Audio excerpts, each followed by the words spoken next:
Tango nga polosa. Simba lisute. Pour makamuna moni kuna. Bato ba travailler na Nzambe. En tout cas basi bake musika. Donc là va, yo ba mission na to pesa aux sango comme il faut. Place no awe za susute. Ah? Oyoki, allez quitter. Polosa. On na bacha balina kale. Na longo na kekuna. Na kekuna. Là va. Ah! On nous demande un arrange na. Comment coquette? Ah ouais, ni oyobi kaka. Vraiment. Qui ça? Et en plus, Nayo qui est commis partout dans l'Europe, dynamique Congo commis partout dans l'Europe. Maman coquette, Moussala est commis partout. Tout commis en Suède, tout commis à Paris, tout commis à Lille, tout commis à Bruxelles. Et puis, base, la mission est toujours Londres, Angleterre.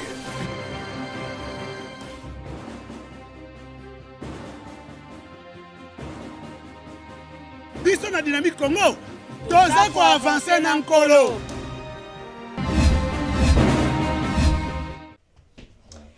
Bonjour mesdames, bonjour mesdemoiselles et messieurs de partout où vous nous suivez, de partout. Vous êtes connectés toujours sur Congo Bololo, émission Nabino Bodinga Kamingi, ya maman Marceline Mido, Igwe de la presse congolaise, Mota Volcan. Mokonzi, alors on a pourquoi na lelo, bande kotoza susuna, esengo makasi, ya kozala liboso ya ba écran na bino pona ko solola na bino ko pesa bino actualité ya makambo ezoleka na mboka na biso Congo et surtout boyebi ces derniers temps tozo yamba ba prophétie ebele tozo yamba ba serviteur de Dieu tozo yamba ba prophète basali na Nzambe o bazo passer tout le temps na émission oyo pona ko passer message. Alors nena ebisa kibino que émission Congo Bololo eza émission na biso nyonso ezali émission ya mutu nyonso ezali émission ezali penché na mutu songolo te ezali émission vraiment ya communauté congolaise mobimba de partout au bozali. Alors ndeko nanga place yo zali kolobate ke mama mutu tel olekisa ki epona nini mutu tel mama akosi moto nyonso tokolekisa ye awa surtout na domaine ya prophétie Nzambe ye moko asi alobi ke na prophétie nyonso to examiner yango toboya yango te mais to examiner toute prophétie et puis tokoyeba vrai prophétie na accomplissement na yango. Alors soki lelo yo peut-être lobi mama pourquoi lekisa ki X soki njokande X wana yende aye koloba makamba solo komona ke toko zappe toko louper message important aux Nzambe apesi biso. Alors lelo na pokwa na lelo avant peut-être to yamba invité spécial Ouazali serviteur de Dieu, oyo lelo aye ko solo la biso kaka par rapport ya ba prophétie. Azana un message très profond, un message très important. Oyo aye ko s'adresser na peuple na Nzambe aye bisa biso ainsi dit l'Éternel Nzamba lobinini. Azali moto na ko présenter te bosi bo monaye, bo mona ba révélation, ba prophétie, ba message ebele apesa. Alors lelo vraiment tozana honneur ya ko recevoir yena émission na biso ya Congo Bololo poto yo kaye boyebi awa to melisaka benza bato ata 5 litres ya Congo Bololo lelo pena mo na Nzambe to melisa ata lelo ya ata 10 litres ya Congo Bololo pour vraiment abimisa oyo ya azana ngo na kati na ye. Alors voilà, avant peut-être na recevoir serviteur de Dieu notre prophète na rolinga peut-être na yebisa yo place aux ali partager émission, l'émission est importante, Luka ka partager yango comme zalaka égoïste était au partager et surtout bon s'abonner massivement na Congo Bololo. Congo Bololo avec C majuscule. Au roman elonginanga kota au s'abonner et puis cliquer cloche pour y barake maman Marceline Mido aza live. Si vous cliquez cloche t et ça difficile ya koyeba ke naza live lokola to longwa ki na site to bane ko le kakala na komi na site na ngai moko peut-être ba toso azotu na maman zo lekela wapi tozo sutuka yo kaka maman alors pona koyeba ke Igwe de la presse Congo Bololo eza live kende o cliquer na cloche et puis au s'abonner. Alors, partager l'émission, ça peut bandeko ba camarades, ba s'abonner na site oyo ko permettre tant ba prophétie ba message ezoleka yo ozala déjà comment dirais-je ozala déjà wana pona koyeba eloko nini Nzambe amemeli biso na pokwa na lelo. Alors avant peut-être toyamba mombu na Nzambe bobo sanate dynamique Congo ezali c'est l'agence o ezotinda biloko pezo koma tosali système ya bac à sang. Bac à sang ezali carton ya munene oyo eza vraiment na mabundi ebele. Eza vraiment chimunene carton wana eza vraiment munene makasi 100 livres seulement. Totine la bandeko, totine la orphelin, orpheline, o bazo souffrir ba veuve ndenge bi bezo recommander biso, totine la ka bandeko na biso te biloko bandeko. Okoki pe kozwa 100 livres na yo, otie ba bilamba oyo la tarate. Biloko ebele oyo yo tika tonisa na carton. Tinde la même bateau à quartier, ba maman ba souffraka. Totine la ka bandeko na biso te parce que ezali parmi ba œuvre on nzambe asenga biso to sala. Ozana jeep, ozana voiture. Mais quand on tient yango na dynamique Congo et puis tombo sanate tozali na produit moko gold kawa café et zo guérir plusieurs sortes de maladies, diabète, rhumatisme, hémorroïdes, tension, AVC, impuissance sexuelle. Et ça na 25 livres seulement pour mon la publicité ou bien numéro nanga bobengi na kopé sabino yango voilà. Alors sans plus tarder tozo kende directement pour recevoir l'homme de Dieu. Oyo to retourna bituna abengeli biso à partir ya wapi te reposer ma question par rapport à message à émission na poko na lelo te remémé toujours na style na biso ya Congo Bololo. Bonsoir papa Langai. Bonsoir, bonsoir maman. Alors papa Jean-Luc, biso to sito yebio déjà na Congo ya papa Jean-Luc ozali messager au tombo na vraiment ba émission ebele au sala ba maman ebele pour tout cas mutu batindela kingai natala ba message na yo. Alors j'étais très contente papa tant on a moni appel na yo na lobi waouh. Donc to vis vraiment papa na biso Jean-Luc oyo vraiment nzamba zo lobela ye tango nyonso na tina ya Congo mais lelo vraiment ozala yo moko te ndenge ozalaka lelo vraiment tokoluka totuna o mituna surtout na situation tozala yango pour le moment papa Jean-Luc mais bato bamonaka yo kaka obandi émission papa tokoluka totuna yo ozalaka nani exactement lelo papa toluka bato batala yo kuna mais bakotala yo lisusu lelo na Congo Bololo papa Jean-Luc eza kaka Jean-Luc ou bien oza na kombo mususu papa Jean-Luc aza prophète aza évangéliste aza ko bondela nzambe na etonga nini et puis papa Jean-Luc oza na mboka nini. Merci beaucoup. Merci maman na kombo na bengami Jean-Luc Kamani. Yes. Mais pour te compter dans la profondeur il y a sujet qu'on permettre tout tombola na nzambe. Yes. Comme ça azala présent et manifeste na kati na biso to sur la bien. Merci papa. Éternel des armées, Dieu d'Abraham, Dieu d'Isaac et de Jacob, Seigneur, je bénis ton nom, je bénis ta puissance et ta dignité.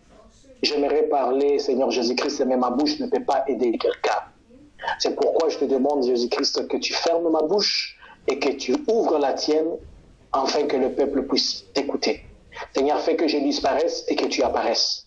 Je m'humilie encore devant toi, Seigneur. Je demande que tu nous utilises, moi et ta servante, que nous soyons des instruments pour communiquer ta grâce et la faveur à ton peuple. S'il te plaît, autorise que ça soit uniquement la présence du Saint-Esprit au milieu de nous, que nous puissions parler de toi et uniquement de toi.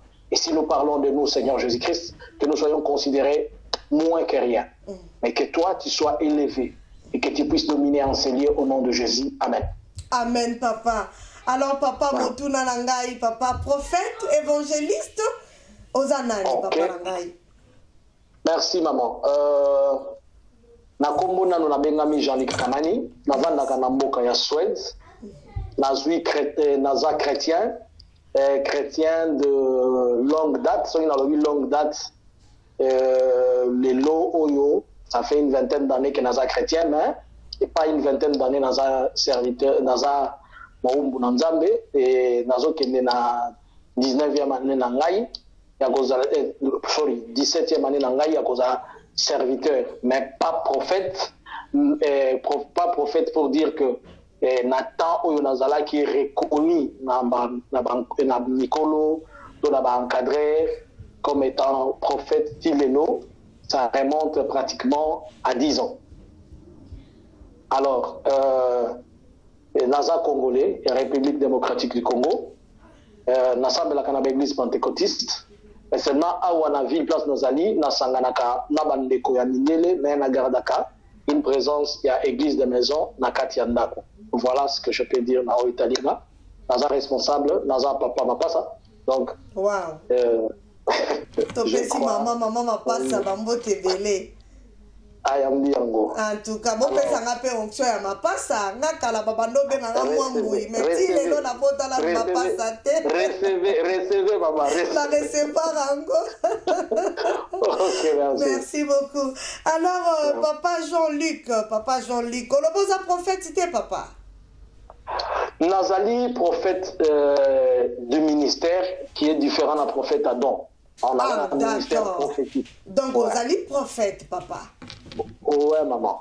Voilà. Mais aujourd'hui, ça fait 10 ans, hein, vous allez prophète de ministère. Oui, de ministère. En tout cas, vraiment. C'est que les lopena toza na maboko malamu, toza dans les bonnes mains, nenge balobaka pona ko recevoir, ainsi dit l'Éternel. Alors, papa Jean-Luc, tozo kota directement en profondeur, il y a émission na biso. Papa, le message nini pour le moment, oh nzamba pesio, je sais que au pesi ba message tellement ébélé. Misusu esilisa batu pongi, misusu epesa batu espoir, mais na moment oyo papa, message nini ya makasi oyo memeli biso, na pokwa na lelo, comme ça tokotuna mituna na biso. Merci, na pamoli nzambe oyo apesi biso moment na ta oyo. Naza na deux messages importants. Boko permettre ngai natanga un passage oyo biso yoso toyebi. Naza na kati ya livre prophète Samuel, 1 Samuel, nakotanga juste un verset dans chapitre 8 1 Samuel chapitre 8 verset 7 lobi. L'Éternel dit à Samuel, écoute la voix du peuple dans tout ce qu'il te dira, car c'est pas toi qui les rejettes, mais c'est moi qui les rejette, afin que je ne règne pas sur eux. Les amis, histoire il y a le moment où Samuel azalaki avancé en ange et qu'il y a zakovanda na Ramala, balane bazakovanda na Besheda et que Bible lobi azaki na banami balé, azaki ba prophète, asalaki bango pe il fallait bazwa ba continuer œuvre au papa bango azako sala. Mais Bible lobi que baye ko se méconduire.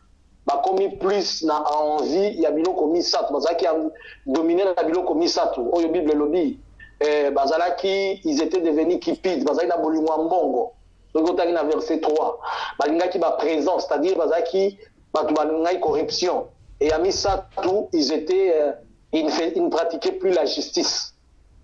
Alors peuple nyoso ya Israël ya Ramala et que komona Samuel balobi comme étant la bouche ya Nzambe balobi na ye que Samuel sunga biso opesa biso mokonzi o biso tolingi oyo biso to sepeli na ye et que Samuel alobi bon problème ezate na koyebisa ka Nzambe Samuel abalukeli Nzambe Nzambe alobi lokola bango bamlingi ngai na ponela bango te mais bami ponela bango moko problème ezate c'est que baboyi yo te Samuel bazana problème na yo te ngai ne Nzambe batourne nga mukoko mais ngai pe na koboya te na kopesa bango kaka oyo bango moko balingi mais eza choix na ngai te eza choix na bango mais mukonzi wana babanda koyeba akobotola bango biloko na bango akosala bango boye akosala bo.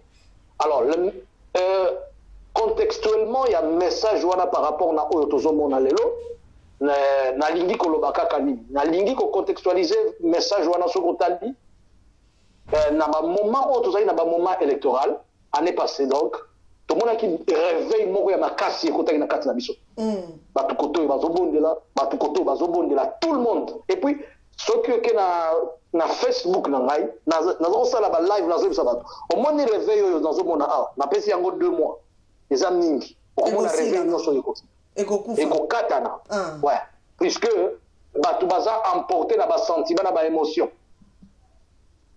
émotion na sentiment et que le peuple biso bana na Nzambe tobosani le fondamental kosenga Nzambe ezalaka pe na procédure kosenga Nzambe ezalaka na discipline moko boye. Alors batu batelemaki ba oyo ba présenter candidat na bango ba oyo ba présenter candidat na bango tomonaki même ba homme de Dieu biso yo ba prophète kaka ndenge tozalaka to prophétisaki contre ba oyo tela koleka et cela a fait que l'un parmi eux est sorti. Est-ce que Oyabimaki, c'était ce que Dieu voulait? Est-ce que Oyazali, c'était ce que Dieu voulait? Mais non, c'est référent aux Écritures. La Bible dit que peuple a sengaki, Oyoye a lingi, mais a sengaki volonté en Zambété. Tandis que ce qu'on différence, tant que Nzambe a solaki na yé même prophète Samuel, dans chapitre 16, alobaki na ye kende na ndaku ya Isaïe ngai na moni mutu oyo aza droit kende kowendre ye dans le secret ake kowendre ye et puis dans le secret nzamba bandi ko préparer ti mukolo kokaki nzamba élever ye. Alors problème na biso ezalaki biso tolukaki volonté ya nzambe te tolukaki eloko ko sepelisa biso et que soki bozongi na ba message na pesaki na lobaki ngai problème na ngai premier message na pesaka ya le 19 abaka problème na ngai ezali et on a deuxième message problème na ngai ezali élection te mais après élection na moni mu pepe ya tribalisme après élection na moni ba oyo ko se soulever boy ba oyo ko se soulever boy puisque les peuples n'avaient pas consulté la volonté de Dieu et va consulter qui volonté na bango. Alors yango na zoloba lelo oyo réveil oyo tozalaki nango na époque wana eza wapi kolamuka o tolamuka kiboko eza wapi esuki na ba tiroir ya bas ya oyo bino ba anglais boloba ba fili na biso to biso tozako soutenir par exemple président Félix mabonde la biso zaki orienté vers nzambe pesa biso candidat ya biso ya Félix tam atomwami bito tokanisi que c'est ça la volonté de Dieu to vendre liwa ba oyo misusu po bazaki ko soutenir nzambe pesa biso peut-être fayulu alekaki te bango pe bakomi na côté na bango ba oya shadari pe bakomi côté na bango et pourtant la Bible dit ceci tout royaume dans le livre ya Luc chapitre 16 verset 17 si je me trompe pas yeso lobi royaume nyoso oyo ko se combattre yango moko ezo ko préparer kaka propre ruine nango mokonzi moko te komi bundisa yango moko na kata ndako papa na mama soki babandi ko bunda se ke ndako wana eza na bomoko te mais lelo tozomona nini na mboka na biso tozomona ba oyo baza ba pro oyo balobi oyo ba oyo baza ba pro oyo balobi oyo ba oyo mais la part c'est que la question na ngai nous les enfants de Dieu ba oyo balbonde la kanzambe buto na moi est-ce que nous devons aussi être emportés par ces vents là est-ce que oyo zo salema c'est la volonté de Dieu ou bien c'est la volonté des hommes oyo nzamba tiki salema puisque le président Félix Azaliwa après le président Félix nini kolanda biso wane meminga na deuxième message nanga elobine na monaki il y a 2 jours nazalaki kolala na sali vision moko na moni toza na kati ya église mais ça qui église moko ghanéenne après quelques minutes na yoki libanda place moko zaki neti stade moko boye on dirait na kati ya zamba mais ba arme lourde des alaki wana ba char de combat na ba minduki ya ba pneu ya minene ba benga ba mortier ezobeta tango ezobeta ebeta ki penza makasi mingi nde na tuni ba tuzana bango eza nini balobi biso pe toyebite na zui téléphone na bandi ko benga ko tuna qu'est-ce qui se passe là-bas boye motu moko ko yebisa biso lobi te ba sud africain nde bazo sukola minduki na lobi te ba sud africain bazo sukola minduki te na ndenge na moni yango bazo sukola minduki bongo te puisque pona ko sukola minduki bazalaka na procédure misato ya liboso ba informaka peuple au peuple a paniqué te ba pasaka ba communication armée lobby ba ko sukola minduki na bango ya mibale bakendaka kobeta ngo soit na zamba po bisika batu bazate po e paniquer batu te e boma batu te ou soit babetaka yango na mai mais oyo nga na moni bakano nango ezo tourner vers le haut mais bakano nango ezotala biso boye na boye elingi koloba nini elingi koloba ke il y a échange de feu mbala moko na ye komona ambassadeur ya Afrique du Sud aye apusani abandi kolobisa mwasi wana ya Ghanéen abandi koyebisa ye alobi président oyo azalaki na Congo na 2012 asololi na biso yango siko biso toye tozana besoin na yo pe oya tokende tokota mais mutu wana ya Ghanéen wana zaki sceptique alobi ngana kokota makambo yote mutu boko zaki pembe na yebisi bino bo raisonna ka bien te est-ce que zo yeba te ke ba intérêt na biso pe za wana esengeli biso pe tokende kuna po tokozwa intérêt songolo na kati wana na ye komona ba sud africain wana bakei mais tant ba sud africain bakei bazui ba militaire congolais bache bango liboso na ba arme individuelle bango batikali sima na ba arme lourde pona ko appuyer chiko basali ke Congolais, balousi Minduki contre les autres. Mais alobi que président en 2012, Ndemoutou, atindaki, basolola kita bangonde, asali ke bakende na eloko wana. Sikonga na bosotango na zo sosola, na 2012 le président qui était là, et ça président Oyabini, Joseph Kabila. Bas Sud-Africain, ceux qui n'ont pas Sud-Africain, c'est-à-dire na Sud-Africain, il faut comprendre bah Oyo, bah parrain na bango. Derrière les Sud-Africains, il y a la Grande-Bretagne, il y a aussi les Hollandais. Et tant que bah Ghanéens, on a un bloc union sur les capitalistes, notamment bah Belges, bah Français et tout ça, tout ça. Alors, j'ai compris automatiquement que bah capitalistes, eux, bah ça a intérêt na bango na mboka na biso. Bah consistité du sous biso na biso. Tout soit tout se tourner Minduki entre nous. Et que Ozala, biso na biso nde, tozo bomana. Pour na intérêt à nani, pour na intérêt na biso te, mais pour na ba intérêt na bango. Et la seule chose que j'avais compris est que biso bana nzambe, to bonde la nzambe, pour empêcher le programme, to projet nyoso oyo satan na zanango. Voilà pourquoi, dans le baki que c'est mieux, na zoaton, ya kosolana bana na nzambe. Oyo na remarqué que tozo luka nzambe mais ba oyo bazo luka nzambe oyo pe baza na moi connaissance ya nzambe baza na sagesse bazo batama bazo kasoni balbi biloko yango ezalaka bongo totika ka ekende bongo alors que batu mabe ceux qui balingi basala eloko basangana kapo basala quelque chose de mauvais et je me pose la question pourquoi pas bana na nzambe oyo baluka nzambe na bosolo oyo bayebi nzambe dans la vérité bakoki kozwa tente ya kosangana tolela nzambe totuna nzambe la marche à suivre et surtout que toza na point d'interrogation on ne sait pas ce qui peut arriver à tout moment que les 5 ans ya président oyo azali esili est-ce qu'akotikala akozwa mandat mosusu est-ce que eloko nini ekoya tokozela lisusu est-ce que nde délivrance était donc il y a un tas de questions oyo il faut qu'on soit réponse kaka na mabondeli soki ba na nzambe to sangani. Voilà des simples petits messages dans un on a pourquoi lelo. Alors papa Luc ndengo lingo loba ndenge to landi ndoto na yo to je dirais vision na yo oyo monaki zala moi clair prophète nzamba linga loba nini je sais que ce qui nzamba la ko alingi aloba nini yes de manière le plus simple, yes. C'est que depuis un temps, Afrique du Sud a intérêt à Koluka et récupérer un barrage à Inga. Yes. Et que Mbappé ça a monté. Et puis, Boyebi très bien que ça fait plus de 20 ans, Afrique du Sud, ils ont militairement, Namboka Nabiso via à la MONUSCO. Donc, il y a une faiblesse, il y a armée Nabiso. Mais seulement, Namone là qui partit, côté là qui était dans le Congo. C'est-à-dire, ma force étrangère, les étrangers, oyo bazana ba intérêt na bango na kata mboka na biso. Bakoya na bitumba. Na mboka na biso ono ya ba peuple congolais bakozala bazo revendiquer, soit tozo revendiquer droit moko tozuite, soit droit moko tozuite.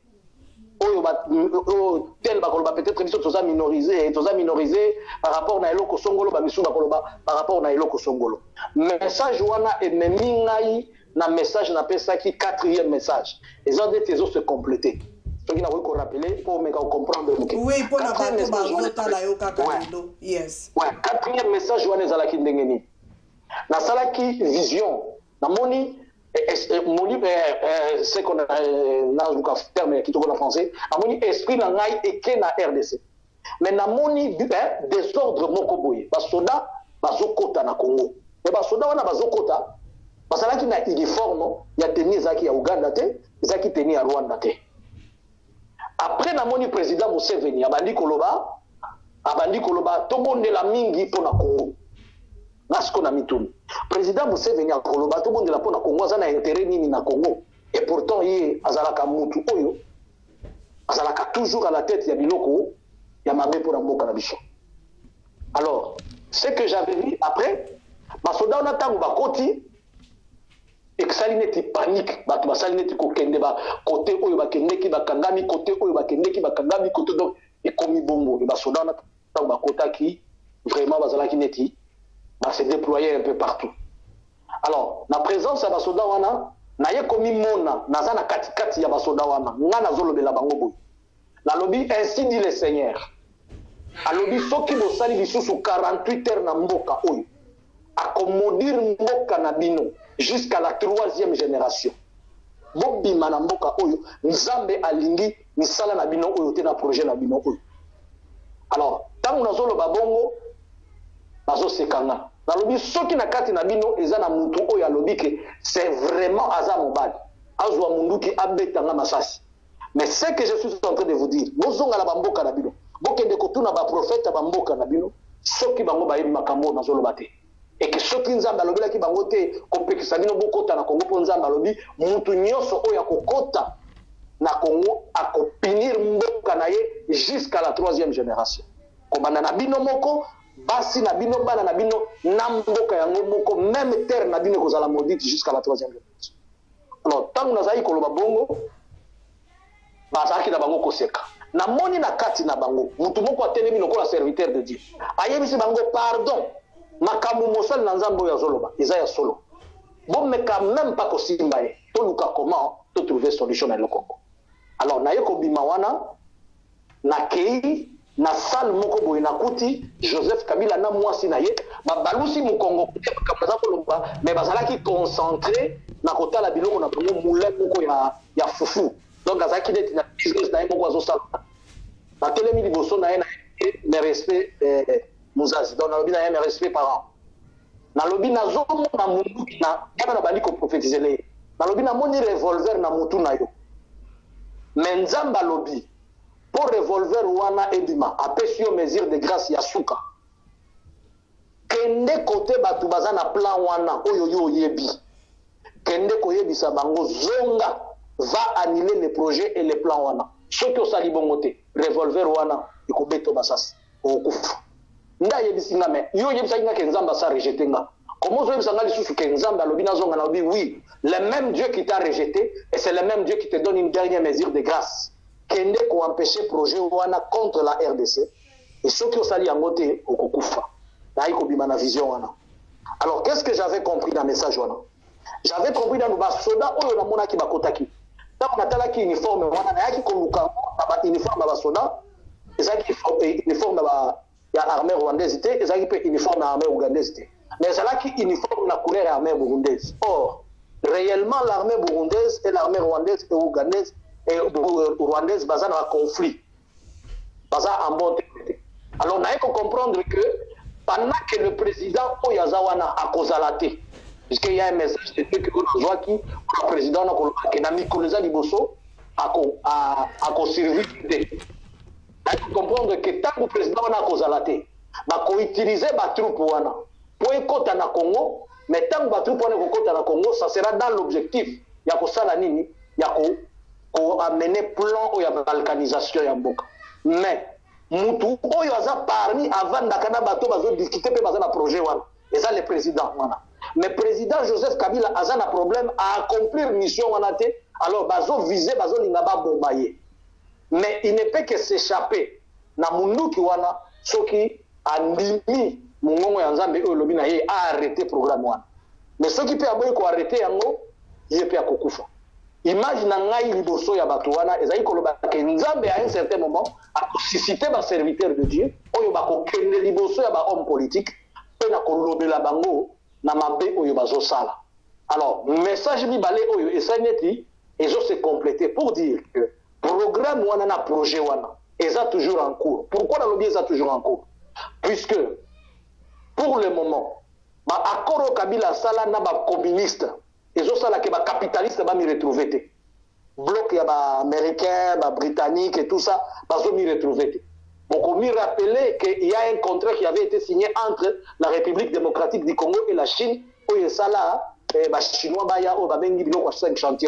C'est un contrat qui a été signé pour 80 ans pour exploiter le sous-sol congolais. Or, pendant 80 ans, on a exploité le sous-sol congolais. Les Belges, les Français, les Américains, tout le monde n'en profite pas. Alors, ils ont ça la net, les communistes, comme les sous-makasi, pour les capitalistes. Alors, il y a pour créer une guerre économique dans Katamboka. Et que la guerre économique, c'est le peuple qui est en compatit dans le pays où nous avons retrouvé. C'est ainsi que ba capitaliste tant ba komona ke bazo zwa elo côté ba komona la seule façon ya ko annuler contrat on a puisque muto signé ki yango na makasi so ko annuler ngote il faut ba kabola ka mboka comme ça parti na bango wana ba kozala na facilité et za la pays mususu ba exploiter ba wana pe na ba chinois na bango ba tika la côté mususu mais le projet en soi Dieu ne le veut pas. Et alors la part ya biso bana ya Nzambe ezali côté le mana mabondeli pour résister contre ma projet nyonso oyo puisque Dieu ne le veut pas et nous les enfants de Dieu tout dans la distraction te ya koloba biso toza ya Fayulu biso toza ya Félix biso toza soki ya Shadari non le pays nous appartient mboka wana eza ya ba politiciens te ba koleka mais nous devons comprendre et surtout nazo répéter nazo insister pour les chrétiens et Seigneur dit totelema to bonde la peto le Nzambe pour na mboka na biso voilà ce que je peux compléter pour en comprendre bien message. Merci beaucoup, prophète Jean-Luc. Mais papa, avant peut-être, par rapport à la profession où tu peux ça, Sikoyo, Zongela biso na moi et Bandeli. Avant président Félix Tshisekedi a son pouvoir, est-ce que Zara qui la volonté en Zambie ou pas? Naebike papa, otala qui peut un message belé, ou les cas qui de partout, et surtout une émission la mission Congo Bololo, au Batebele Balobaki que président Félix Tshisekedi Aza en Zambité, a se retrouver wana par hasard, Nzambe kuta mona kaete, Nzamba ebiete. Tandis que ba misusu, côté misusu balobi Félix ne Nzamba poni, yende akocha kimia na Congo. Toye comme on appelle papa, ba misusu abimi, oh baza déjà na Kinshasa, prophète Eli Nzenza na Pesiombote, yekuta bibengi yende Jésus, yenda ko diriger Congo, ndeko na biso mususu auti ko bimandanya jeune na biso, walobi ke la mois de juin, ya moni libération ya Congo, papa baza tellement ébélé, bazo se proclamer, tozape na papa kalala, yenda ko za la président ya Congo, ainsi de suite, nena na zo bisayo 39 personnes, oyo ba bengi ngai, balobi ke bangonde ba président ya Congo. Est-ce que commentaire à faire là-dessus? Étant que yope ozo ba message, bande na biso na nou, na ebandeli ya message na par rapport à Félix, et puis ça la commentaire na ba président Onyon so balobi, bango ba roi diva, bangonde ba rediriger Congo. Avant na zonga simana apporter deux lumières. D'abord, na robek sa mutu moko libaku, mais ayo kangwa zwango comme prophète Bush, monoko ya prophète Zoloba. Na robek sa mutu moko libaku, mais vous comprendre. Na koyebi sabino ke ni Fayulu, ni Félix, baza choya Nzambe. Mais na yebi ke mutu moko robeta libaku tango koyoka ngo. Et na yaki ko confirmer message oyo tangu angolaise moko abenina alobi na ngai papa. Na moni ba politicien nyonso ya mboka na bino bazo sala baza na kati ya salle. Ba politicien nyonso ya Congo na kati ya salle bazo sala examen. Mutu atelemeli bango mundele moko boyi. Mais bango nyonso bazo tricher oyo na oyo azo tricher le muninga. Na mona ki pe Fayulu azo tricher na ba copie ya baninga.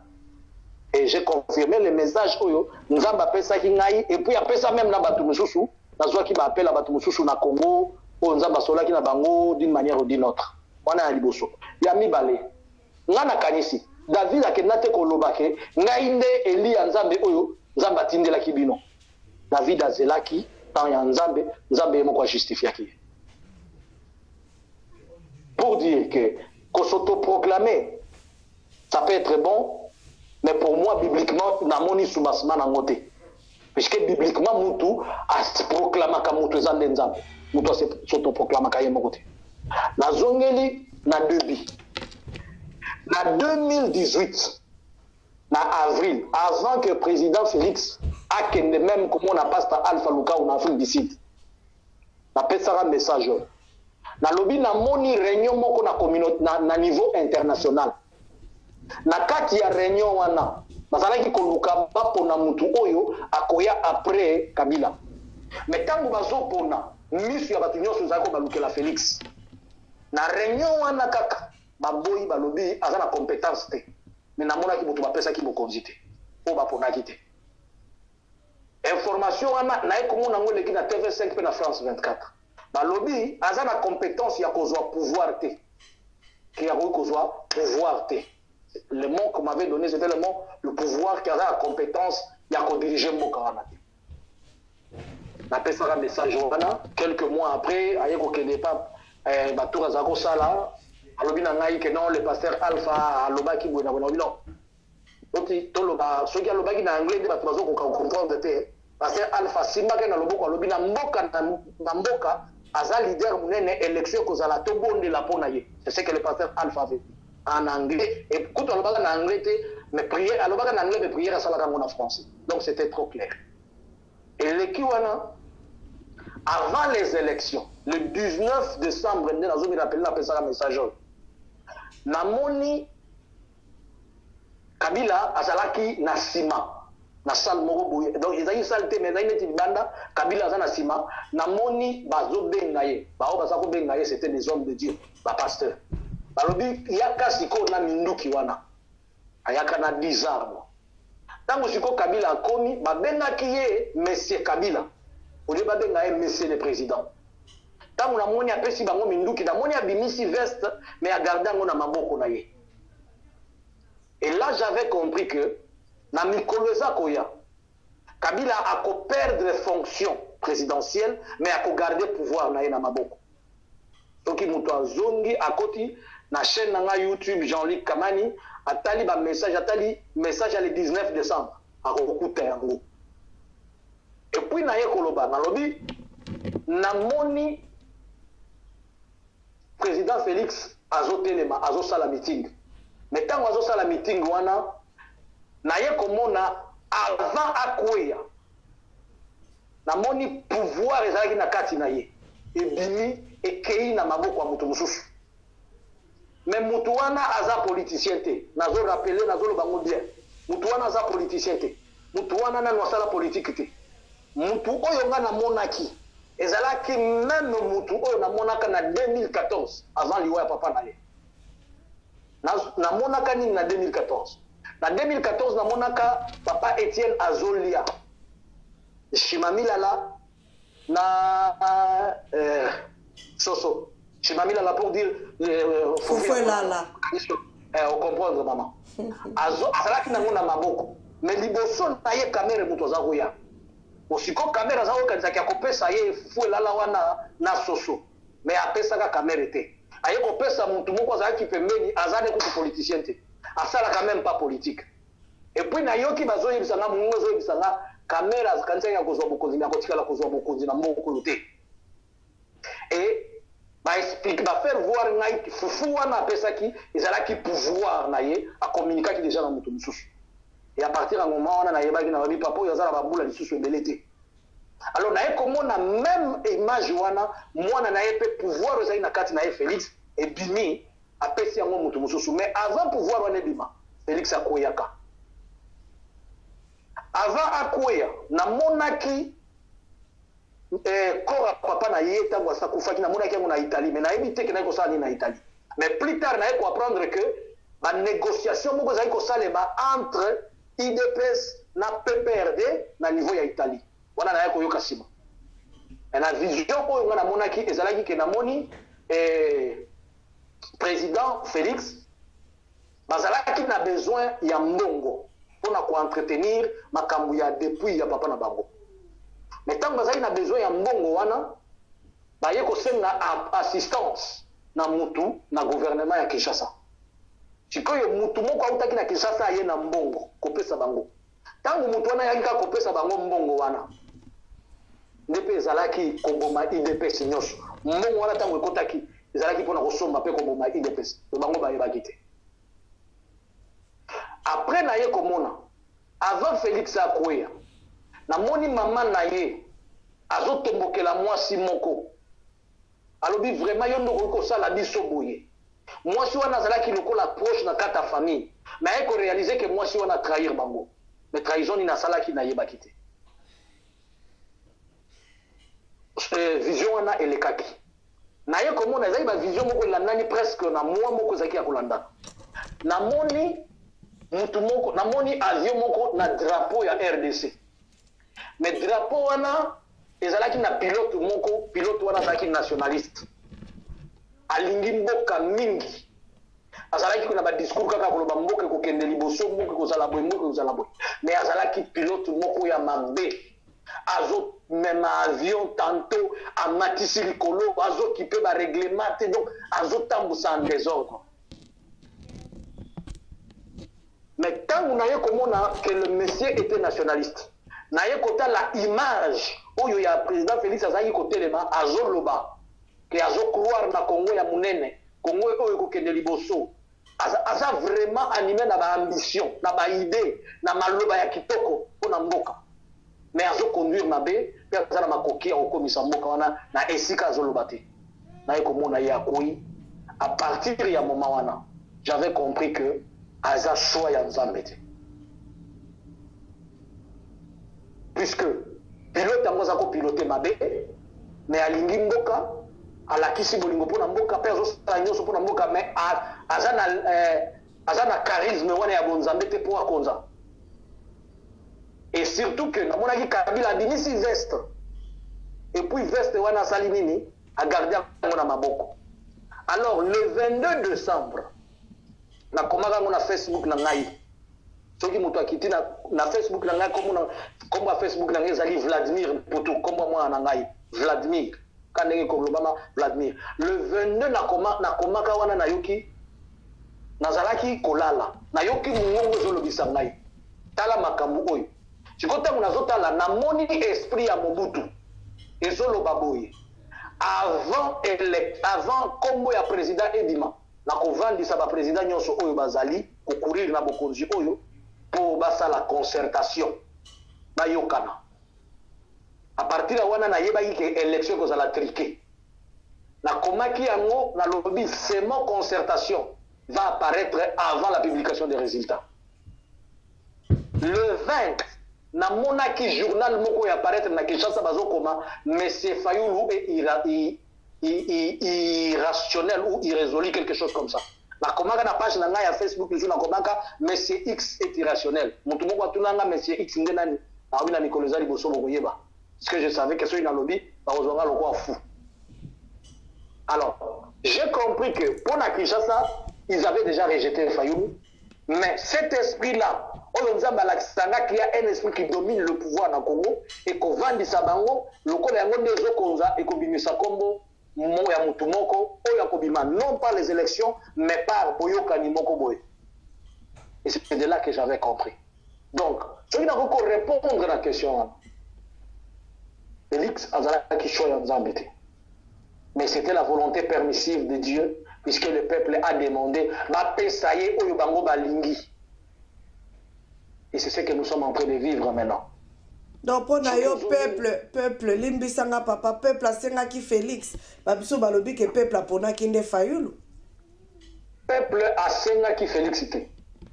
Peuple asenga ki volonté na ye Nzambe biso to lingi Fayulu, biso to lingi Félix, biso to lingi Shaddai, puisque tout le monde qui même ba prophète, ba prophétiser qui na kombo il y a différents serviteurs. Mais par rapport à ça, lokola na tangeli to tangi makomi na livre Samuel. Le Nzambe abisa ki Samuel. OK, lokola bazo senga balingi kozela balingi volonté na ngaite. Mais balingi o bango balingi. Abimisi kombo ya moto moko na kati na bango. Et c'était et ça des potes pour la moto na azalaki wana Kabila devait jouer à ses intérêts atali nani oyo va permettre à garder pouvoir mais fonction à pesa yango. Alors toko tali message on appelle ça qui ali ya kolobake a kozwa pouvoir te tango koma ina bokonzi mutu boko atina lobi prophète okosi olobaki ke a kozwa pouvoir te mais wana komi na bokonzi na lobi j'ai bien parlé du mot pouvoir mais il a eu la fonction et Kabila a cédé la fonction mais Kabila a gardé le pouvoir. Puisque jusque là personne ne peut me contredire qu'il a la fonction mais il n'a pas le pouvoir. Oui, bah toi il y a eu de personnes, bah tu es belé, tu contredire yo papa.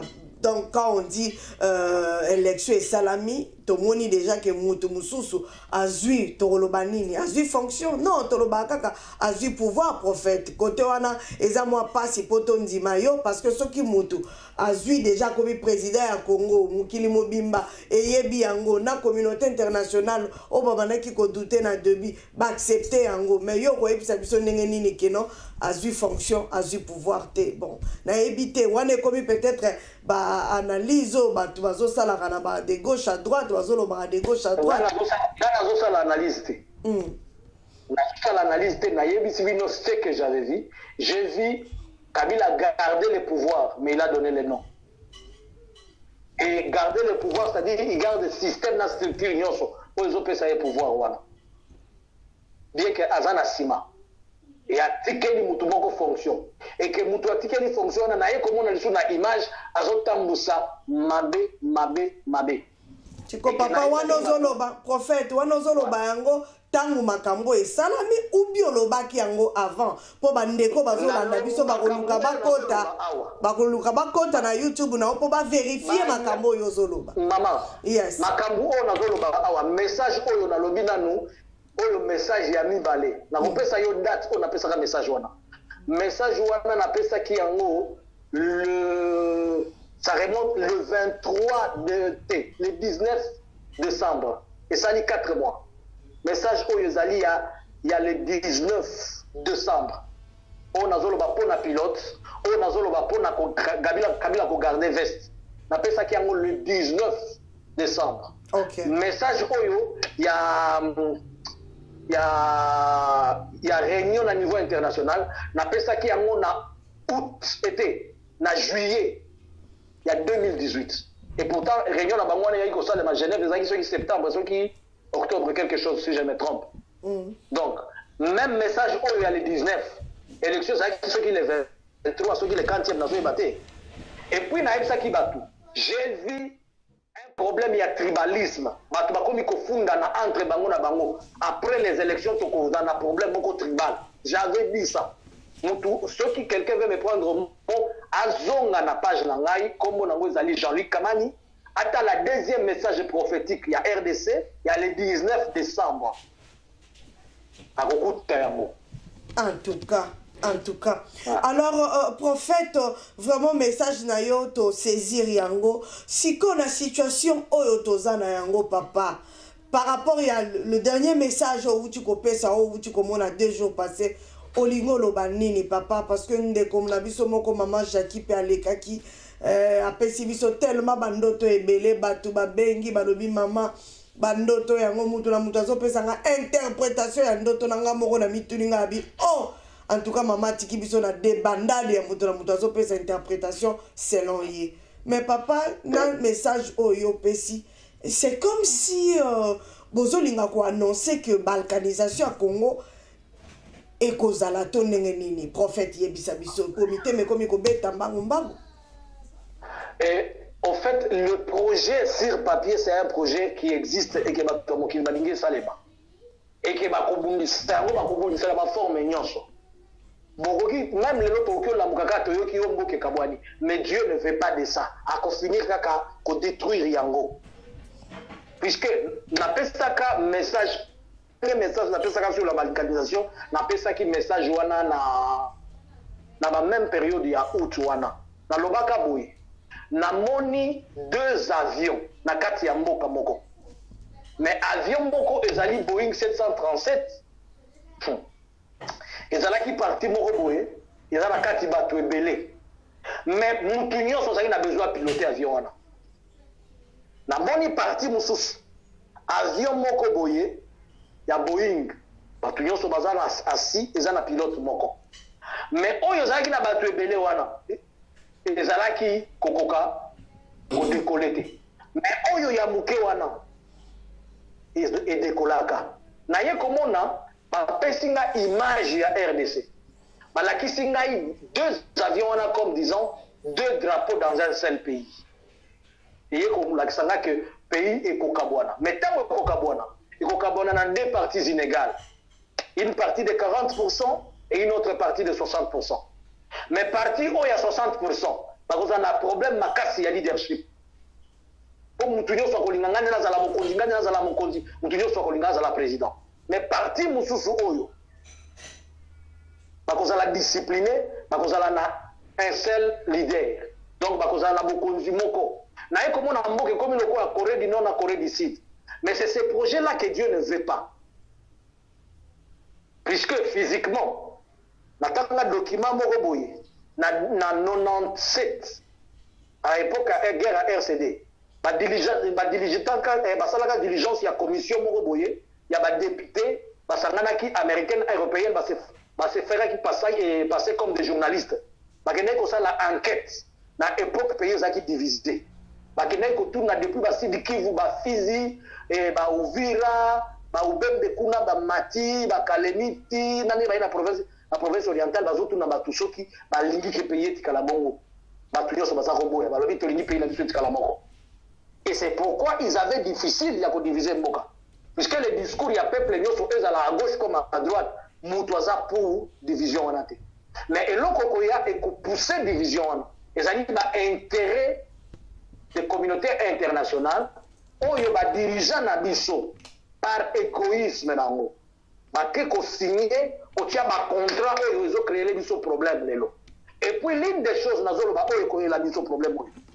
Ezali contrat ya 5 chantiers wana soki boyebi contrat wana ezo stipulé nini ke contrat wana ndezo ya na mindondo nyonso oyo sala ba deux puissances wana ebunda économiquement et c'est ce qui va amener que projet wana bango balingi mboka na biso zala bongo mais nzamba lingi yango te comme nzamba lingi yango te yango nzamba zo sola na biso lelo nazo sola nazoloba na mutu boko intercesseur moko zala na kondima ke nzamba zo yokayo pona nini na lobi bongo na message asuka na pesaki nalobaki na monaki mama moko aye na dossier moko ya 1000 pages mais dossier wana ya 1000 pages na yebite eutaki wapi mais zalaki dossier moko babomba yango na se banga batu baye bango te ezalaki dossier ba massacre mususu oyo eza non monitoré donc ba massacre oyo yebani te tango mama wana bimisi dossier wana ezalaki entrevue moko baza kosala na chaîne moko la vision on a monaki comme les amis de Wechi ndi asakosala entrevue wana mama wana azosala na journaliste ango tango abimisi dossier wana ezalaki tellement atroce pour ezako monisa ba atrocité basalaki contre basi mais tango ba ko remarquer que dossier wana sikoyo ebimaki lokwa liseki mais ekomi vraiment répandu et sali buzz makasi et les gens oyo basalaka atrocité wana maintenant ils étaient obligés babanda ko doiter bango et c'était le début ya koluka babanda ko tirer des responsabilités na ba crime nyonso e ça la na Congo puisque on est conscient tous que jusqu'aujourd'hui la communauté internationale ne m'a raté que ni génocide ni quoi puisque boy mutu boko za la responsable ya biloko ngo salama mais il y a un dossier moko côté le maloko la dit c'est qui et ko yaka loko la blague boy ne ko pointer du doigt et ça sera le début de beaucoup de choses na yebi que ba intercesseur mingi basi ba lembi la onze ambassadeur la raté ma prophète bozal kutabozo pesa biso ba message mais je vous dis une chose ma bonne deli eza lokola commande ya poste te oyo ko traîner te ko sala nini prière pour la rater et nous n'a répété nzuluka raté Dieu finira par répondre biso nous sommes conscients que la Bible déclare ô toi qui écoutes la prière tous les hommes et les zamba yoka ma bonne et des petites choses. Si vous voyez, tous ont des petits exemples, oui, vous permettre biso. Je parlais de tribalisme. Tout le monde y a après les élections. Dans le bas qui Kenzamba la qui singa président zote le mepi akoi. Nga kutu na zako la namu la prestation de serment na zalagiti. Mutunda zote na kalo papa kendo tala na télévision na bini. Ami président ou chokoi. Si nous pouvons juste accepter des petites histoires, la Bible dit que celui qui est fidèle dans peu de choses, il le sera dans de grandes choses. Moi, je crois, puisque Nzamba ça promet qui va délivrer notre pays. Et moi, je ne crois pas à ces projets de balkanisation. Et donc, comment on a peut-être nous devons comprendre. Kabila a un rôle makasi ya ko jouer na biloko oyo ya balkanisation oyo. Akel n'était ce qui n'a pas ici projet wanate. Mais je sais que ça sera compliqué pour lui bakolinga même babomaye pour na yango. Mais tout le monde de l'Anzambe ndenge babandaki biloko na bango nzamba cha confusion na kati na bango basila na biloko na bango kuna mabele na biso ezala ine. Voilà ce que nakoki koloba. Alors prophète Jean-Luc tango lobi président Félix Akoi eza kokufa otomoni kabundi walesa uchi kosakola et consort est-ce que ezali wa physique kokoya wana ezali ya kotikela mutu muswazo wa pouvoir ou bien kokoya ya kokufa parce que bikoloyo ba prophétie ya kokufa ebibi mingi moko kutu kala mingi te nazo kotsa musa na nzambe moko iye pa lobi yepe azuka ka président Félix akufi okolo bani na place wana ngana monaki ya kokoyi ba memie na brancard Le même jour wana Camerounaise moko abenga kinga alobi amoni akoi ba meme na hôpital après quelques minutes akufi. Na monaki nazo annoncer bana na Nzambe deuil national mais date na yebi na noté. Seulement na monaki date moko. Mais date wana tangu na monaki yango na se poser une question. Na monaki ni na monaki entre les 7 na les 15 balobi deuil na famille Tshisekedi. Mais mutu na monaki a telemi liboso azokende zaki po Félix Azaya kotambola ya kokufa te. Mais balobi na ngai le vieux. Alors je m'étais posé une question. Est-ce que bazoya na corps na ye po ba inhumé yango ou comment? Je ne sais pas ceux qui basent dans le programme ya kozongi sa corps na ye na mois ya octobre ou comment. Mais ce que moi je sais que l'Éternel m'a parlé na deuil national moko, mais nanu ayebi singa mutute, nanu ayebi singa pe périodité.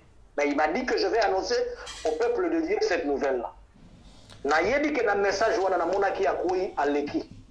Et ceux qui te moni ya koi ba memie na branca, allez-y comprendre.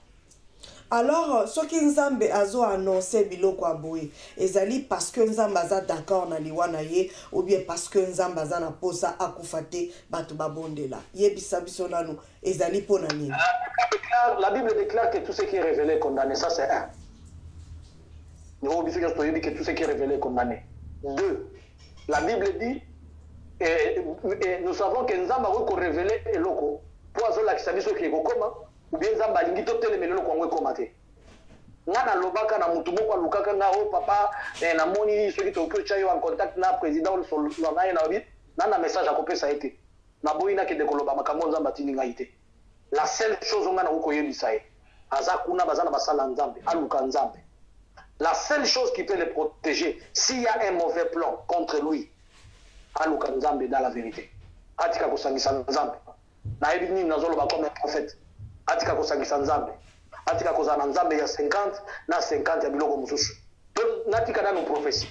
Avant akena Kishasa alobaka yango ouvertement ke auti na tombo ya papa na ye. Auti kosola na papa na ye, auti kozwa bokonzi.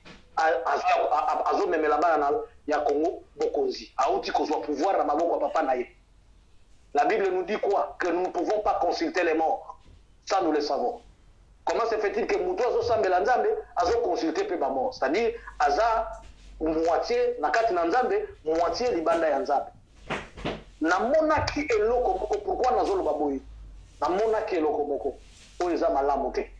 Mais je ne suis pas permis de l'annoncer ni de le dire. La seule chose na lobi, Moutou Oyo akoko zala pembeni na ye, ba conseiller aluka Nzambe dans la vérité. Dieu est capable de kobimisa na maboko ya batu mabe oyo ba entourer. Puisque ngai na monaki à un certain moment aluka ki basal Nzambe. Na message à le 19 on so bolandi. Na monaki azoluka basal Nzambe. Akutana ki na dossier moko na kati ya bureau wana très compliqué. Ya balkanisation wana. Si ayeko ke na maboko basal Nzambe alobi basunga ye. Je sais que à un moment il va chercher les hommes de Dieu. Mais que Dieu le fasse grâce. Akutana na ba vrai serviteur de Dieu. On peut orienter dans la vérité. D'après tout, mutu alingi liwa ya mutu mususu, mutu te na mokili azate. Et à plus forte raison, c'est un frère, c'est aujourd'hui notre président, qu'on le veuille ou pas, c'est notre président. Oboya te, c'est lui le président. La seule chose que nous pouvons faire, nous, c'est de prier que Dieu lui donne la sagesse. Nana Kanisi, pendant ce moment, le président est en train de traverser beaucoup de mauvaises choses.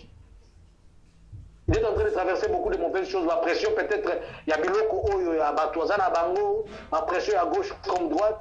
Il a besoin de la prière de tout un chacun de nous. D'autant plus que quand nous sommes Mboka Wana, aye kokuta Mboka Likolo ba alliance belé au culte.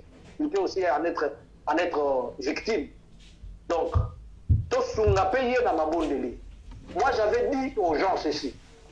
Je pense qu'il est mieux toyebisa na Fayulu na Tshisekedi batika kobunda puisque monguna nazo profiter nango bitumba na bango wana. C'est que je vous ai dit que tout royaume qui se combat contre elle-même ne fait que préparer sa propre ruine. Monguna nazo bénéficier na faiblesse wana nde monguna kokote la biso na kati.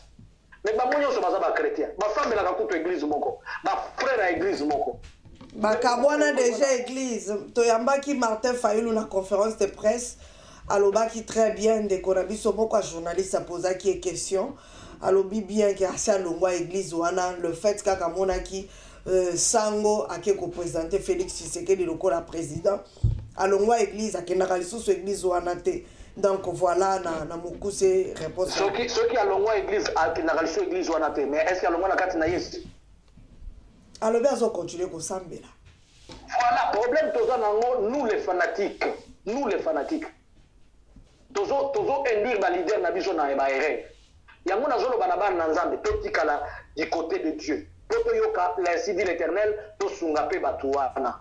Ezala yoka même Fayulu soki azana bokonzi wana lelo, il va servir des intérêts étrangers. Et l'autre il sert les intérêts étrangers. Mais oyo nzamba azoluka et loko oyo kozala pour l'intérêt de son peuple. Et les seules personnes c'est nous les enfants de Dieu. Ba serviteur ya nzambe. Oyo bazobanga kobimisa muntu ko bonde la nzamba lobi peut-être biloko ngo ko bonga kati bandeko. To bonde la pona mboka na biso, to bonde la pona Félix te. To bonde la pona Fayulu te, to senga bomoko ya mboka na biso. Azolo bango lisusu. Mobutu alekaka atika mboka wana. Laurent Désiré Kabila aleki atiki mboka wana. Kabila aleki Joseph aleki atiki mboka wana. Félix Peko leka arotika. Quel est l'héritage de Tokotika là-bas? Na biso so toza ini et soudété. Toza la bas serviteur qui cherche Dieu pour l'intérêt du peuple de Dieu. Mais toza la to éviter na no batandance ko basiba memi biso na kati. Prophète dans ce sens, mon mouna kokota na kati a ko briser biloko nyonso facilement. Puisque les gens ne sont pas unis. Mais oui, papa, et puis, baza unité nengo lobi tondimi yango, et puis, prophétie pe ebele, yomo komona ki mwana na biso oyo Rebecca, senga kitina papa Martin Fayulu, akende, awendre ya pakola ye mafuta to, yoka pena na monokona lobi, papa Martin, yoka ki maloba na nzamba, kenda ki pe awendre ye, papa biloko a modèle wana tozo ye bate, kote o baloba ki Félix abimi, bino bolobi Félix te, kote o baloba ki o Fayulu ye wana zalayi na peuple simanae malgré ba botoli pouvoir. Dans tout ça papa ba profession ezebelo yo uti ko yebisa biso bakaba balkanisation baba Jackie bakaba balkanisation oyo toyoka yango bandaka na meto mona kango neti blague yango yo lelo ekomozonga na ba prophétie bezala bandeko o neti ba mama neti consort onga na yamba batikala ko mentionner kutu makambo te bango bazolo bakaka nzamba ko sala nzamba ko pesa biso congolais mwana mboka o ko diriger Congo kozala Congo moko le plus riche boye ba prophétie ba pesa ba tikala ko mentionner côté à balkanisation te siko ezaka nzambe wana ba prophétie différente ça se passe comment pour nanga moko wa na komi na confusion papa nangai. Merci maman. D'abord essayez de comprendre que la prophétie est à la progressive. Message prophétique est à la progressive. Vu que nzamba se révèle en partie. A koki koloba lelo une partie, no bia bakisi une partie. Ezaneti nenge dozala kozobondela soki pona lien tel. Et puis ba ebisi bino boyibaka mokolo moko bo confesser loko moko. Bo confesser bozobondela bi la mariage na bino mutu moko abimaki libanda. C'est comme ça. Donc la prophétie elle est progressive. Et puis n'oubliez pas, nazo lobape nazo répéter en chaque jour. Nous avons un prophète par excellence. La Bible dit nous connaissons en partie et nous prophétisons en partie.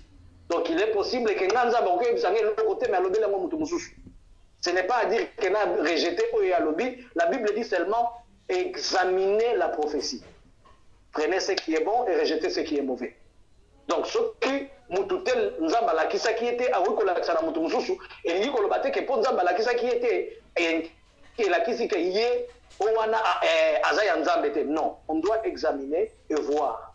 Si ça n'a pas été dit par une autre personne et que le Lonza Azoloba par rapport à un projet méchant de la balkanisation en Bokanabiso, c'est que Nzamba Azor révélé biso que attention côté Bozoke. Zelanet n'a pas ce exemple.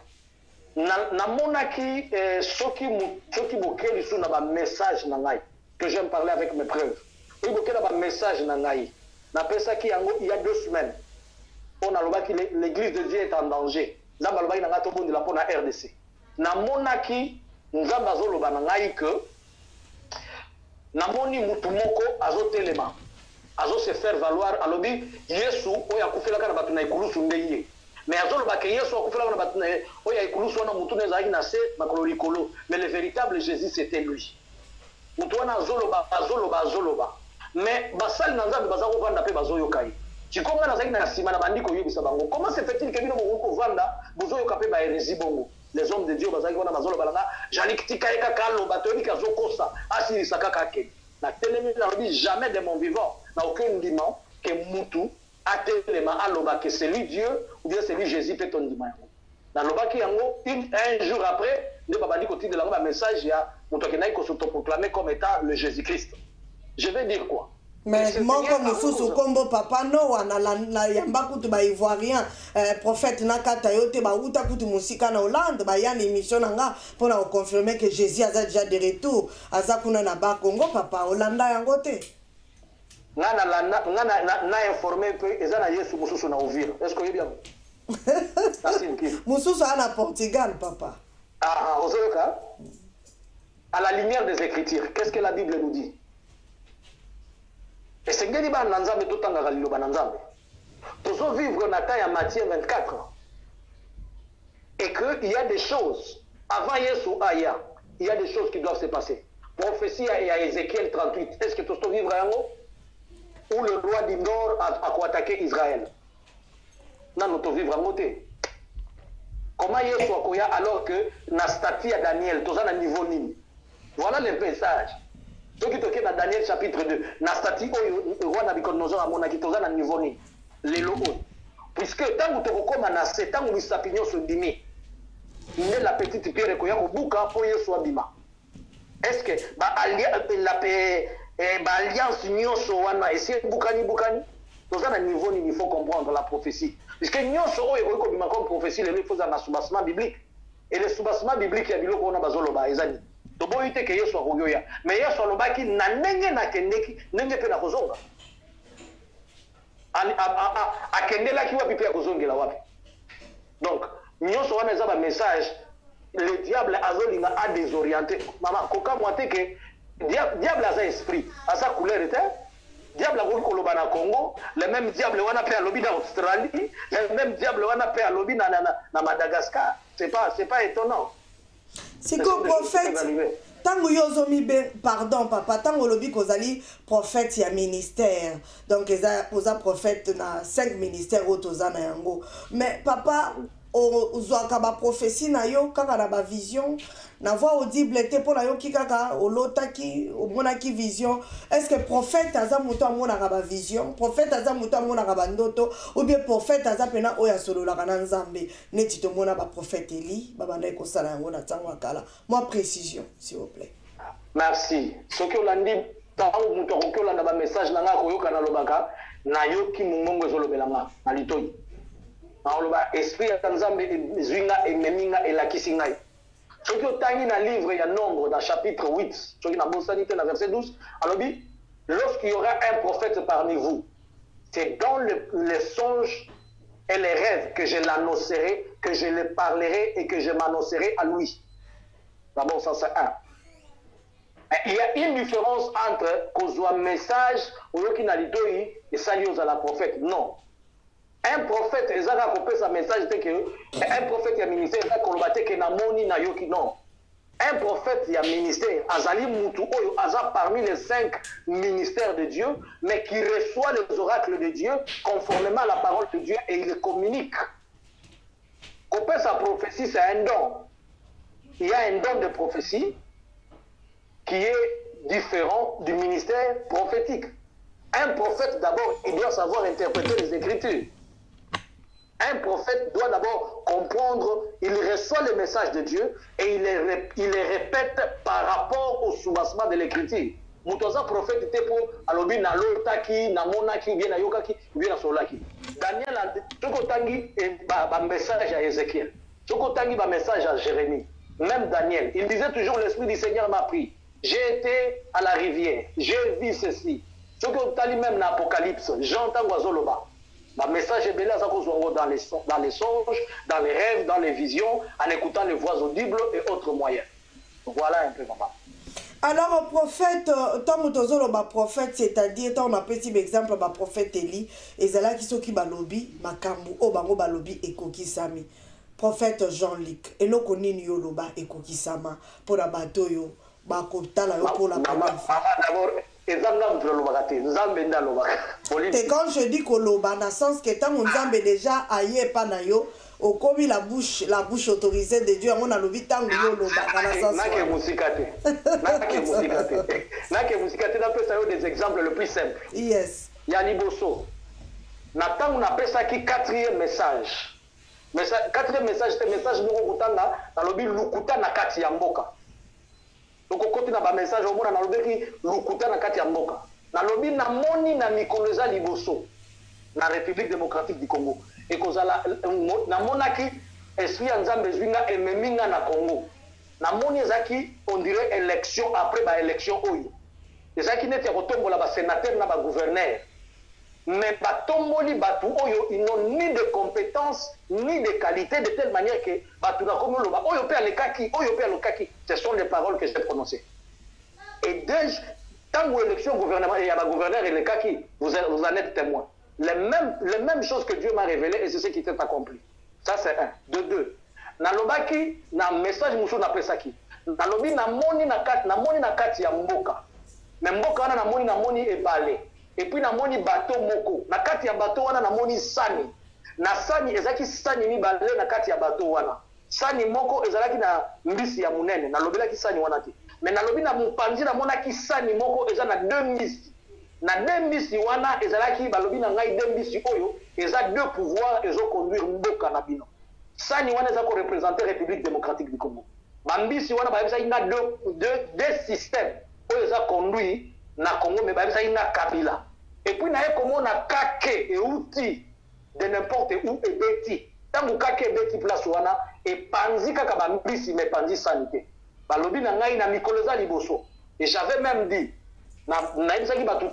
j'ai référé une écriture na koloba mene teke Pérez oyo mwana ya roi Nabucodonosor akendaki kozwa ba vase ya temple ameleli et puis komona loboko ebimi na mire et komi mene teke Pérez et lui koloba compter diviser compter peser et diviser. Donc nous avons compté à compter à peser misala na ye et puis à diviser.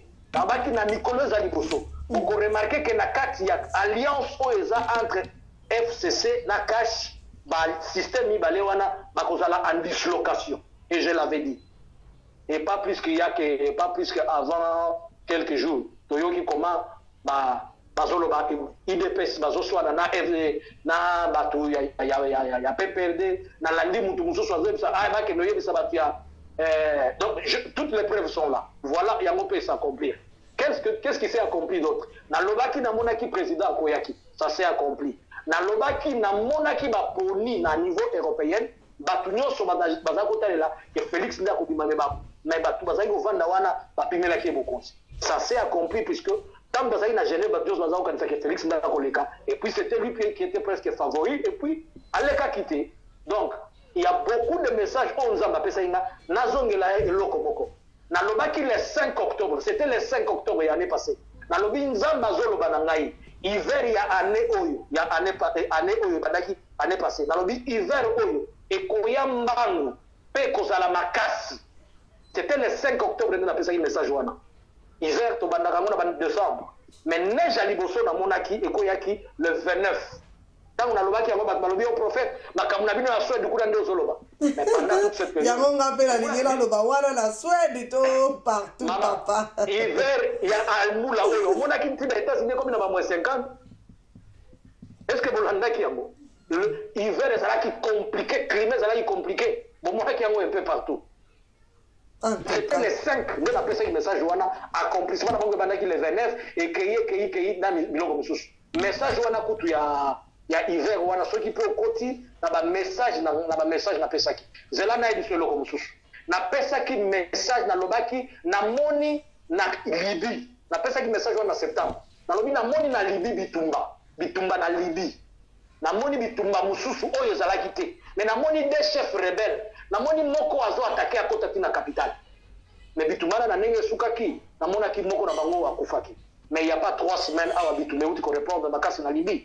Dans le bac, il y a un coup d'État qui manqué la Côte d'Ivoire. Bozonga, l'information, il n'y a pas longtemps, beaucoup de temps. On appelle ça une prophétie, il y a élection à Nairobi avant et Salema.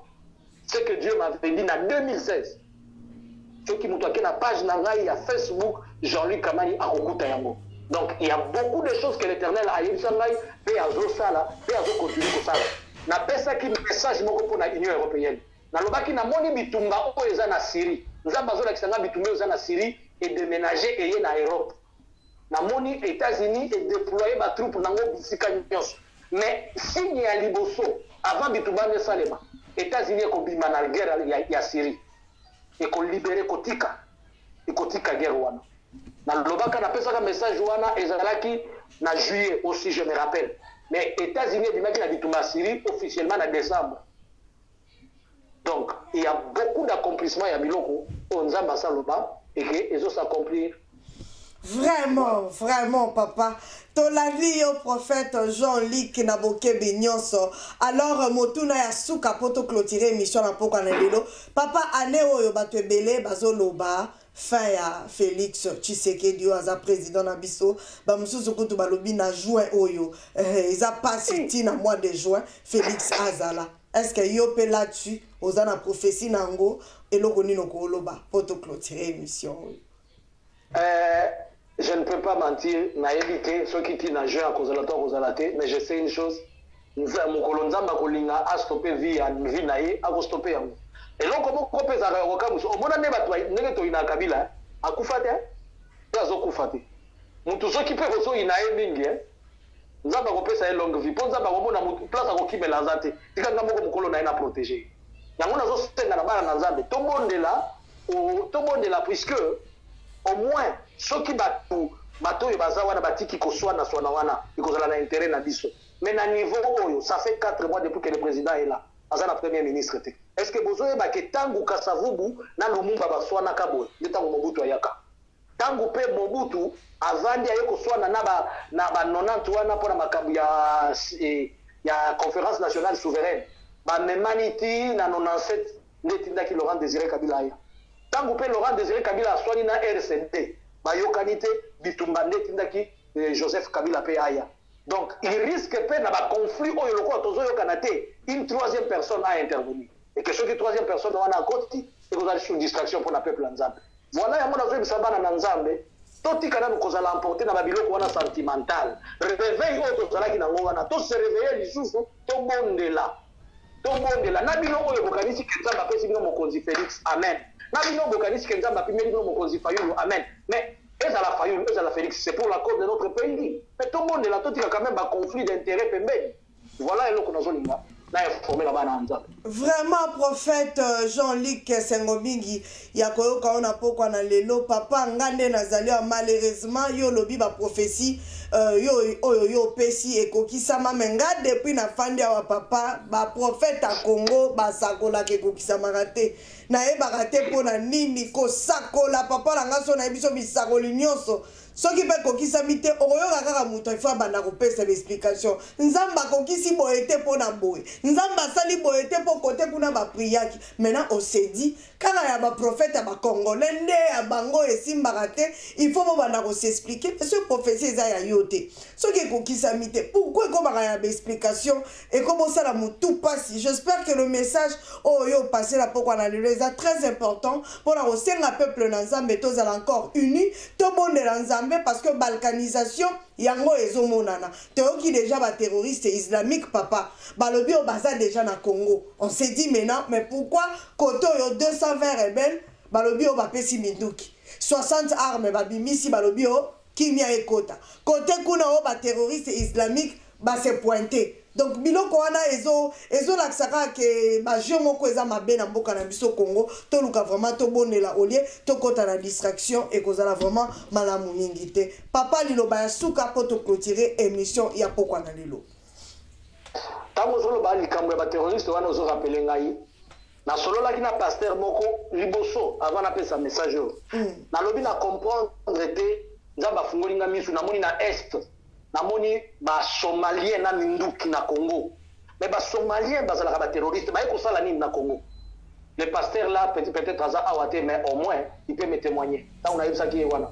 Abi na comprendre te biloko oyo ya ba islamiste elingi kota soki kote pa na biso ekozala mabeto bonde. Mama, distraction otoza nango. Distraction otoza nango to kopaya yango trop cher. Na ina loba nanga ya suka.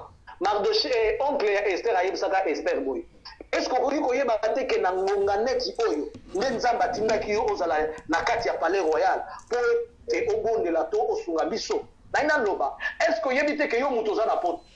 Peut-être nzamba tindaki na moment oyo ozala na poto, ozala libre, ozala na pression ya mutu te. Pour moi na yo soki tozala na Congo mais tozo bonde la peut-être tozala makasi ya koloba peut-être biloko tozo loba te ou bien d'une autre façon. Tokoki koloba bandeko na biso baza corrompu mais soki pe tonga tozala wana mais le biso pe toza emporté puisque séduction za makasi. Mais nengo za libanda, tu ne dépends pas de quelqu'un. Ezala muto kopesa mbongo na yo na yete po bonde la. Muto ko influencer yo te à moins que yo moko bimemaka na groupe ango kaka. Mais moi je pense que c'est le meilleur moment pour na biso to telema to bonde la nzambe. Botika nanu ba conflit d'intérêt wana. Mutu moko akotelema aza faux prophète. Le problème est que tous ont faux, tous ont vrai. Mais tout le monde la prière peut y avoir faux et vrai, ça l'a raté. Nous avons bien. En tout cas, papa prière elle est faux et vrai, ça l'a raté. Conflit d'intérêt wana. Yes. Il y a des prophètes, ceux qui des régions, ceux qui des naza prophètes des nations, naza prophètes des républiques, te pardon. Après ça, un message, nous avons avec toute humilité. Et puis par prophète yo ba message no mingi peza basé na bamboka on dirait ba prophétie moi et comment ya ba misusu ya famille ba misusu ya bamboka papa. Et en fait il faut comprendre quelque chose. Yeah. Il faut comprendre que na kati ya Bible chaque prophète nzamba azaki ko pesa ye musala na ye. Omoni nzamba lobi na Samuel je te ferai juge en Israël. Yes. Yeah. Mais tant nous avons Solana et Jérémie à lobby, j'étais choisi comme prophète des nations. Donc, Ezalina Moutoriko a la prophète par rapport à territoire naïe. Moutoriko a la prophète, c'est comme Colombo nous a expliqué, on a ministère à Maman Olagi. Nous avons Tumbola Kaye comme étant prophétesse Namboka, puisque na coutume na bango ya batete là, il y avait un problème spirituel. Donc, nous avons dit que Tumbola yo pour la famille, ako Tumbola pe pour la boy. Message nyonso nzamba pesaka nga na pesaka na 2006 ngai na politicien moko na koloba histoire wana bo comprendre ngo na isa politicien wana na lobi na moni bitumba ekoti bazali na est na moni bitumba ekoti na Congo mais bake côté ozalaki na moni basoda ya Congo na moni pe na Monique à l'époque mais après na ekomona ba constitution na hélicoptère ba katisi na yo côté mususu ya république na côté ya Rwanda ya ba voisin na lobi nzamba yebisinga ke yebisa motoyo abima na politique lelo soki na abimite bakobimisa na mboka oyo histoire na ipe bakobosa na yango libela la ibe donc ezaka pora ba mboka te siko yo to benga prophète ya nation ya territoire to yo za prophète nini prophète Jean-Luc mama ngai on appelle ça la prophétie à biloko nyonso onzamba la kisinga na édition on appelle ça une prophétie à l'Union européenne on appelle ça une prophétie à Côte d'Ivoire on appelle ça une prophétie à Libye kutu bazaba presque ba musulman bango nyonso na lobaki makambo Nairobi na lobaki je donner le message à Burundi na lobaki nzamba la kisinga que président à Burundi ba pesa qui est message depuis longtemps puisque moi si na epé sa prophétesse na message nzamba za ko pesa na alobi na président wana abima na bokonzi pour le moment soki abimité akobima na akofi. J'ai même donné des messages prophétiques pour le président de Rwanda. Dans le but, dans le but, le colonel a pouvoir diminuer yango. Et que batu oyo ba tchaki na bokonzi. Na moni ba bimisi na bureau na sima, bazola na sima. Azala zo tambola, akokoya na moment o bazo so bakokabo. Wana Kagame. Oui, je l'ai dit, mais eloko na monaka pe na lobaka yango. Na monaki Kagame azobima. Na moni muto oyo na monaka wana chaque fois. Azokota pona Congo. Donc, il est possible que tant qu'il y aura un changement à la carte de Mboka Nabiso. Est-ce que c'est à cause de lui, c'est à cause de Ouganda ou qui? Je ne sais pas. Nous avons bien. Merci beaucoup. Ceux qui sont prophètes des nations, ceux qui sont prophètes des familles, naïvi qui sont prophètes. On a benga nga lingi kaka. Abenga kaka, on nous a benga kaka problème exact. Problème exact. Merci beaucoup prophète Jean-Luc Sengoza qui m'a cassé couteau yambayo na émission la biso Congo Bololo. J'espère que zambala ya soukate papa aussi longtemps ndenge yo moko lobi prophétie za progressive soki likambo ezali papa la ngai to banda toujours kokima epai na yo to yoka ainsi dit l'Éternel parce que mboka oyo peza na basali na nzambe eza na ba sentinelle te o bakoyeba eloko nini ezoleka so boza na bango te eza pasi ebelende ya lokuta bakoti ne mingi bayeko chambute ya jina kafouillage la bakambo yo mais nzambe bazala yango mama na lobi yango na lobi ba papa na biso papa na biso bakolisa biso na molimo wana papa ya sage wana ba pesa biso batoli bakoma koboya koloba po balobi bana yango bazaka bongo ba papa tokobeba biso sunga biso te omoni mama en passeport asilisa parmi batu baleka ka bango nalandaka vraiment avec attention ngana landaka basali ya nzambe nyonso bazoteya même ba message nyonso navandaka penza na yoki maman eloko moko na remarqué toza na besoin bandeko na biso oyo bazozwaka ba message bosala effort okoki kozala na don okoki kozala na message prophétique na pesi yo mais oza na don ya discernement te pour discerner les messages donc c'est important bon s'accorder ou bien bon s'associer na mutu moko et ko diminuer même ngolu na yote et ko diminuer par na yote tant que suis message et ko kozala ya nzambe mais soki ezangi interprétation malamu ba ngote et ba comprendre le nzamba lobité mais peut-être yo moko pour le message oyebi ozala do ya interprétation te alors c'est important il faut s'associer voilà pourquoi ba papa na biso botele manano tobondela bosunga biso bana na baleki na bino bo banga kaka oya mabe wana te ba oya malamu pe batele manano na ko encourager mutu oya salaka nzambe na bosolo atika koloba nombo tika kaka te tokobeba bosunga biso. En tout cas, merci beaucoup prophète Jean-Luc yende tozakine na poka na lelo commentaire à kosa les alités boyo ki ba explication papa na biso apesi boyo ki le message oyo ya pesi na poka na lelo eloko kolobezate balobi to bonde la makasi pona Congo to bima na tribalisme to bima na distraction président Félix Yewana azana pouvoir c'est à nous to bonde la makasi to yeba ndenge ni nzambe akokonduire biso au lieu to koma deux camps mboka o eza divisé et longa kabitumba te. Merci beaucoup to mona na bino prochainement. Merci beaucoup pena prophète Jean-Luc papa wana to mona nao prochainement nzamba Congo abate la biso nyonso o bolandaki émission oyo. Merci beaucoup. Bye bye.